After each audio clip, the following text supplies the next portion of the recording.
2:14. Okay, it says live. Check, check. Microphone 1, 2. Not a lot of movement, but I would assume everybody can hear me. I don't fucking know. Speak up if you can't. I thought I'd get some more pop from this microphone. Unmute it. We'll turn up the volume here, pump up the jam type stuff. Now volume's up. We're good. All right, so we're going to discuss the myth that I've always heard, not always heard, but heard when I was younger. Yeah, when I was an adult, that if you're friends with a guy for 5 years, if you can make it through 5 years, that they will, you'll probably, more than likely, barring some huge thing, be friends for the rest of your life. So the first time that a friend broke up with me, I say broke up, we know what I'm talking about. Was this guy I worked with at a pizza place named Ken. And he was, I don't know, he was probably 5 years younger than me or whatever, because I was old and he was younger. But we share a lot of the same interests, partying, having a good time, living life. Now, we weren't friends for 5 years. We were only friends for, I don't know, maybe a year and a half. But what struck me was, what I questioned was like, what did I do to not be your friend anymore? Because all I ever really try to do is help people. Generally, that's where shit burns, because I don't know why, but even though my life may be fucked up or whatever, but I am always going to do whatever I can do to help my friends. You need this, you need that, offer advice, fucking take them places, get them things, whatever they need, I'm going to try and do it. So the conclusion with Ken was that I came to that, he thought I had it too easy. He's struggling, he's working hard, this, that, whatever. Not that I don't work hard, but I was on a different path. I had different things available to me, which made my life easier. So we think that Ken didn't care for that. Boom, Ken, we're done.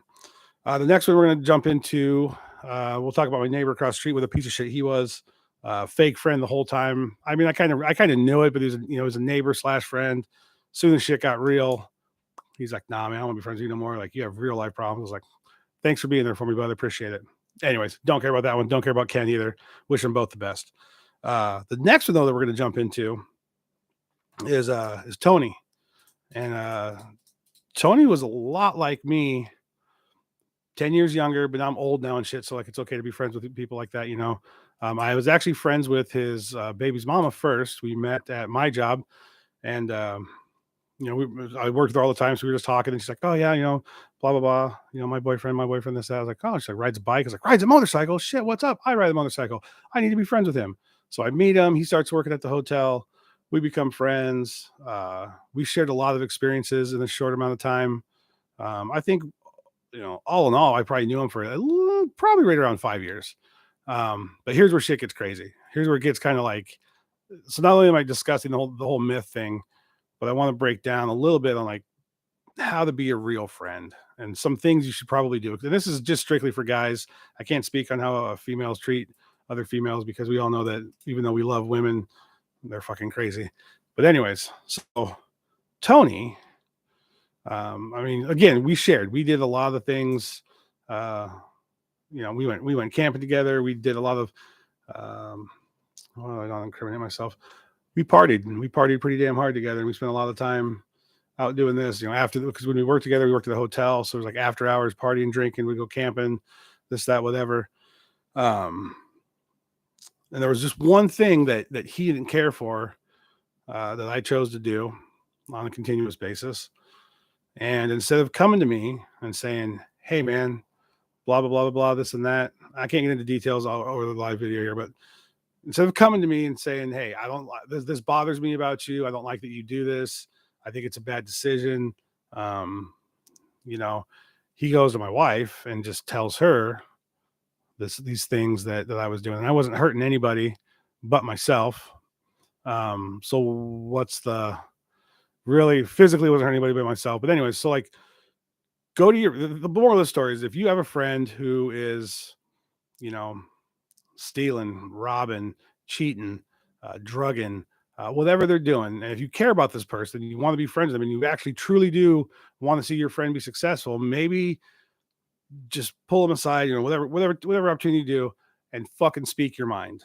Whether it's going to piss them off or not, at least you fucking know that you said it and that it's out there. So then things can kind of fall into place after that. Now, had homeboy came to me and said, hey man, I don't like the fact that this is what you're doing, blah, blah, blah.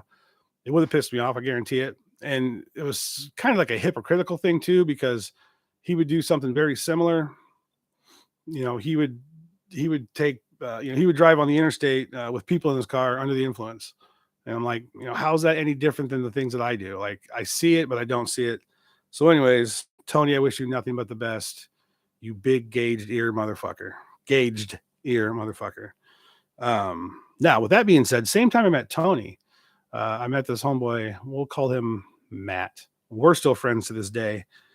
When I met Matt, I was in a crazy place in my life, doing a lot of dumb shit. And I told him everything. I was like, yo, boom, boom, boom. I'm just fucking like, just tell them all my life stories. And they're not like crazy. They're just like shit that people do, that whatever. Not good things, definitely not good things. But, and to this day, even though I don't see him a whole lot, he's busy. He's, doing his thing, and he's very successful. Matt, we wish you the best of love. I hope you subscribe to this. I hope you see this video. I know that I'm talking to you, my guy. But I've known Matt for like 7-8 years now. 7, whatever. Matt's a keeper. I knew from the fucking day one, like, this dude's fucking solid. Not day one, day 26. I knew from day 26, this guy was solid. And doesn't judge. Gives great hugs. I'm a hugger, by the way, for the majority of my friends. We'll get into that too in a minute. And just a solid guy. I could call him right now, and we'd be drinking by the end of the night type thing. He would find time, find room, because that's the kind of solid, real. He's fucking real that he is. So Matt, peace out to you, my guy. Next one, we'll jump in. I don't know if I want to do the mechanic or the rider. All right, so we'll do the mechanic. So the mechanic is a guy I actually went to high school with. Our relationship was based on, not good things that people tend to do with their money and their time and their late hours and whatnot. And, but I know this guy from high school. I'm pretty sure he was actually the best man at my wedding. I'm 43, so high school, do the math, figure it out. I've known this guy for a long time. And what it boiled down to was, again, he was toxic as fuck, nobody really wanted me to be friends with this guy. And, I couldn't give up on him officially. Why? Because I've known the guy for 20 fucking years. I wanted to do everything I could and anything he ever needed to fucking help him get better. But he didn't want to help himself and would never, ever, ever want to get better. I wish him nothing but the best. I know he doesn't watch YouTube, but goddamn, if any of my friends that need a hand up, it's this guy. But he won't ask for it. He won't take it. It's ridiculous. But ultimately, like, he kind of ripped me off for like $70, never to be seen or heard from again. And I'm like, no, I didn't end the friendship over $70 because I got my money back. I sold all his shit he left at my house and got reimbursed. So if you do see this, that's what you get. But also too, like, I even understand, like, I've been in times before where, you need that money, right? You need that money at that time because life is just hard. Life is difficult. But with somebody that you've known since high school for over 20 years, you'd think at one point you'd have a sober moment where you'd send that motherfucker a text and say, hey man, I fucked up. You know my situation. I spent your money on fucking food and gas, hopefully. And yada, yada, Will you forgive me? Of course I would have. But you not fucking sending a text, you not answering your phone, you're not stopping by my house, you're not sending a text is the easiest way to do anything in this world. Quit your job, call in sick, break up with a girl, whatever. It's so easy to fucking just to lie through a text message. But he chose not to do that. So to the mechanic, we say, wish you the best, but ultimately, fuck you. And then we'll talk about this, the latest one and the last one. And this one actually kind of hurt. Probably, I mean, I guess because it's the most recent. But it kind of hurt the most because I really, really, truly thought like we were fucking homeboys, like probably for life. Again, just kind of like with Tony, we shared a lot of the same interests in the activities we did, whether it was motorcycling, which was a big part of it. And that's kind of where the downfall came. But, we'd ride together. We would hang out together. We would party together. We would work together. I did everything I could for this guy when he wasn't working. If I had jobs, I'd throw him jobs. I even tried to help his family get things in order with them. They had, somebody could have been on disability, but they were too lazy to fucking take the steps to get it done. I had information for them, like people to go see that would help them find the way, help them find a fucking lawyer that would work for nothing down and fight the system to get them their fucking disability. But because he can't handle his fucking shit and gets in his own fucking head, which if you watch my earlier video about the whole like I'm fine video, fuck, we're all fine. Shut the fuck up, man up, fucking Jesus Christ, quit being a bitch. Always had some sort of drama in his life, whether it was his cousin or his kids or this, that, whatever. Yeah, it's tragedy. It's tragic. It's called life. It happens to all of us. What are you gonna do about it? Sit there and have a pity party all fucking afternoon long? I need a drink. Feel sorry for yourself. Put posts up to make people feel sorry for you, like these cryptic fucking posts, like can't tell you what's going on, but man, life's really fucked up right now. All you're doing is reaching for attention seeker. So anyways, the way this shit ended, again, I knew him for right about that 5-year mark, maybe 6. I don't have the exact measurement, but again, a long time. Put a lot of time in. We started out, we were in the same writing group together, but then the friendship blossomed, or the writing ship blossomed into a friendship. And again, like in Lincoln, for everyone that I ride with here in Lincoln, and don't take this offense, I don't think anybody will, because they kind of seen it too. He was my go-to. We were very similar in a lot of the activities we would choose to do and riding motorcycles and things. And he was my homeboy. And then another person we know didn't come to town. He got all fucking butthurt over that. And, we're just in a writing group that we're in here. And one night he fucking posts up, this picture of the patches that he earned. And you have to earn them. He bought, and some of the ones he did earn from the rides we went on and the adventures we took as a group, as a family, as a motherfucking motorcycle family. And he fucking posts them on our fucking Facebook page and says, if anybody wants these, they can have them. They can maybe put them to better use, because I sure as hell don't deserve them. And I commented, I said, well, why don't you just be a fucking man and burn them? If you're in a group with people and you guys have, swag, whatever, you have patches on your vest, and it's a brotherhood. I mean, we're not an MC, we're not trying to be one, but again, there's a tight knit core group of motherfuckers that truly do call each other brother and truly do love one another and would do anything for each other and would call a motherfucker out if somebody was slipping, too much drinking, too much drugging, too much whoring, too much whatever the fuck, would say, yo, man, are you good? And then say, are you really though? Are you really good? We would fucking double check, and we keep tabs on them, and we fucking make sure that they're good. And I've done that with people. People have done that with me. It's what being a real fucking person's about. Don't just say, are you okay? I'm fine. Bullshit. Double check. Make sure no one's fucking fine. It's all a lie. So then he gets all butthurt because I said, be a real man. Oh, he took offense to that. Fuck you. Grow up. You get in one little pity party. We get all pissed off because one dude doesn't show up, and you have to leave a fucking group of brothers and sisters who've been with you for the last fucking, I don't know how many years, just trying to build you up and make you a better fucking person. And because one person who, guess what, isn't in the fucking group anymore, one person doesn't show up, and you're just like, oh, I'm just going to fucking not be in the group and fucking all this shit. To do what? Go back to fucking finding a new job every fucking 9 months, being super fucking stressed out at home because you have nothing goes right for you there because the kids are a fucking mess, and fucking there's no money on the other side coming in, which I could have fucking helped with, by the way, but why would you listen to me? I don't have any fucking ideas. Like, granted, my life might be fucking twisted and all fucked up too, but I can also sometimes seeing another angle into someone's fucking fucked up world might be what people need, because they don't see it because they're fucking living their life like this with their blinders on. I see what's right in front of me.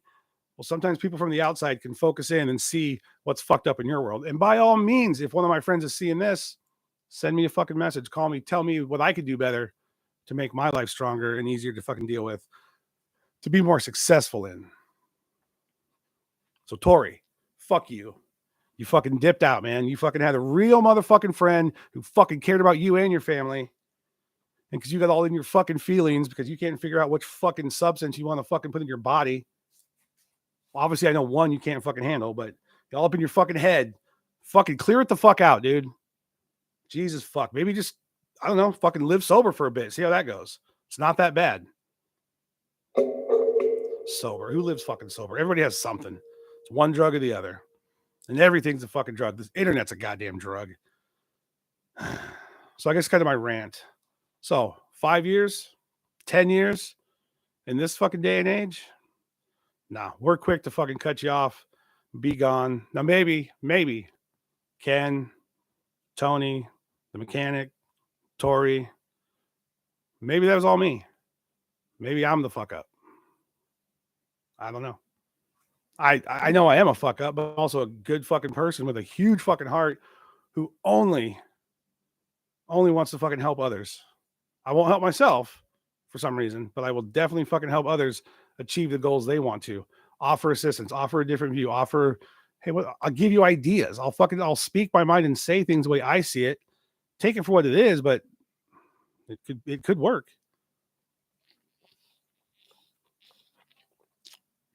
Anyways, I hope if anything, this 17-minute video here will help somebody say something to a friend of theirs to maybe help them fucking live a better life, an easier life, a cleaner life, whatever it is they might need. Hold your brothers, your friends, the guys you call your friends, hold them accountable for their actions. Don't judge them on the things they do. We're all humans. We all make mistakes. And you can't judge, because every time you point at somebody, there's 3 fingers pointing back, right? So that's not what it's about. It's not about judging. It's not about, fucking telling people this, that, whatever, because we're all going to do the things we do. But I don't know, man. You've got people in your life that really care about you, and for whatever reason, whether it's because of the drugs or the gambling or the car addictions or whatever reason you can't see it, fucking open up your eyes and fucking see what's around you and take notice of the ones that are there.